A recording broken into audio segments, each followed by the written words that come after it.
लेकिन सबसे पहले आज बाजार में क्या हुआ वो आपको बता देते हैं। आज हमने एक कंसोलिडेशन देखा फर्स्ट हाफ में और सेकेंड हाफ में थोड़ा सा दबाव बढ़ते हुए दिखा। कल वीकली ऑप्शंस की एक्सपायरी है, उससे ठीक पहले बाजार में थोड़ा दबाव हमने देखा और साथ ही जो एफएमसी की मीट है उसके आउटकम से पहले भी थोड़ी सी नर्वसनेस हमने इक्विटी मार्केट्स में आते हुए देखी। 15,800 के नीचे बंद हुआ आज निफ्टी 100 अंकों की गिरावट के साथ। इसके अलावा सेंसेक्स में भी लगभग 300 अंकों की कमजोरी रही और निफ्टी बैंक भी 250 अंकों की वीकनेस के साथ हुआ है बंद। एडवांस डिक्लाइन रेशियो भी आप देखेंगे तो वो 2:3 के रेशियो में रहा, यानी गिरने वाले स्टॉक्स की संख्या ज्यादा थी। चाइना रिजर्व्स रिलीज कर सकता है, जो स्पेक्युलेटिव मूव हमने मेटल प्राइसेस में आते हुए देखा है उसे कंट्रोल करने के लिए कई मेजर्स लगातार चाइना की ओर से आते रहे और उसके कारण हमने मेटल्स की तेजी पर तो ब्रेक लगते हुए देखा ही है। आज थोड़ा दबाव यहाँ पर एक्सटेंड हुआ। इसके अलावा कुछ सिलेक्टेड स्टॉक्स से जहाँ पर खरीदारी थी, एफएमसीजी, आईटी, पावर स्टॉक से मोमेंटम था। कैबिनेट के डिसीजन जो आया फर्टिलाइजर सेक्टर से जुड़ा हुआ ज़्यादा सब्सिडी वाला, उससे पहले ही हमने फर्टिलाइजर स्टॉक्स में एक शानदार एक्शन आज के सत्र में आते हुए देखा था।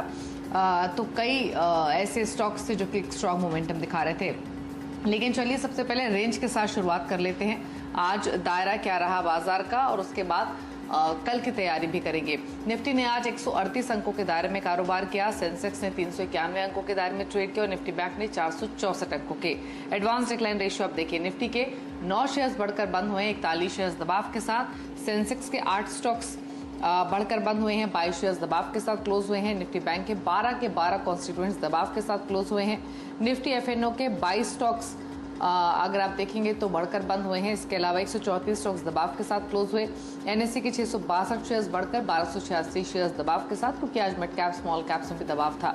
बीएससी के 1435 शेयर्स बढ़कर बंद हुए, 1799 शेयर्स हुए दबाव के साथ बंद। अब आपके सामने लाते हैं वो स्टॉक्स जो कि सपोर्ट कर रहे थे बाजार को, यानी पॉजिटिव कंट्रीब्यूटर्स कौन थे आज के सेशन में।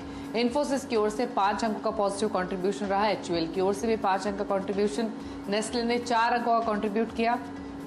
एनटीपीसी और टीसीएस की ओर से 3-3 अंकों का पॉजिटिव कंट्रीब्यूशन रहा।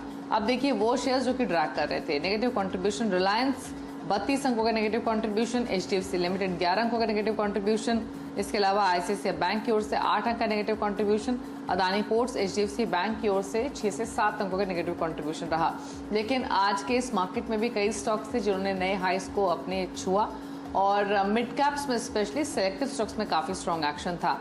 GSW energy, Minda, Tata consumer, Infosys, Mphasis, ये तमाम वो शेयर्स थे जो कि अपने नए ऑल टाइम हाइस पर आज के सेशन में पहुंचे।